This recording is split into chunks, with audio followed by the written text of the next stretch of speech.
बहुत साल पहले 23 सितंबर 1908 का दिन था। बिहार के बेगूसराय जिले के सिमरिया नाम के छोटे से गांव में एक बच्चा पैदा हुआ। उसका नाम रखा गया रामधारी सिंह। कौन जानता था कि ये बच्चा आगे चलकर भारत के राष्ट्रीय कवि के नाम से जाना जाएगा। रामधारी सिंह जी के पिता का नाम रवि सिंह था, जो किसान थे। लेकिन जब दिनकर जी सिर्फ 2 साल के थे, तभी उनके पिता का देहांत हो गया। मां मनरूप देवी ने बहुत कठिनाइयों में उनका पालन पोषण किया। छोटे से दिनकर जी बचपन से ही पढ़ाई में तेज थे, लेकिन साथ ही गांव के खेत, नदी और खुले आसमान के बीच उनका मन हमेशा आजादी और वीरता के सपनों में खोया रहता था। उस समय देश अंग्रेजों की गुलामी में था और हर जगह स्वतंत्रता की गूंज थी।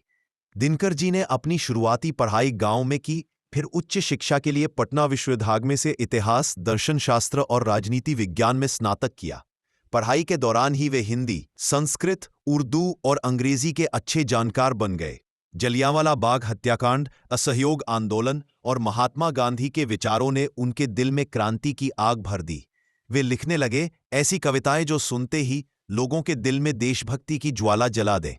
उनकी कविताओं में वीरता, साहस और देश के लिए बलिदान की भावना कूट कूट कर भरी होती थी। इसलिए उन्हें वीर रस के कवि और राष्ट्रीय कवि कहा गया। दिनकर जी सिर्फ कवि ही नहीं, बल्कि स्वतंत्रता के बाद सांसद और भारत सरकार में उप शिक्षा मंत्री भी रहे। उन्हें साहित्य में अद्भुत योगदान के लिए पद्म भूषण और कई सम्मान मिले। 24 अप्रैल 1974 को रामधारी सिंह दिनकर जी का निधन हो गया, लेकिन उनकी कविताएं आज भी हर देशभक्त के दिल में जिंदा है। दिनकर जी वो कवि थे जिनकी कलम में तलवार की धार थी और शब्दों में आजादी की पुकार। दिनकर जी की प्रमुख रचनाएं हुंकार, क्रांतिकारी भावना से भरपूर रश्मिरथी, महाभारत के कर्ण पर आधारित परशुराम की प्रतीक्षा, कुरुक्षेत्र, उर्वशी, जिसके लिए उन्हें 1972 में ज्ञानपीठ पुरस्कार मिला। शुक्रिया।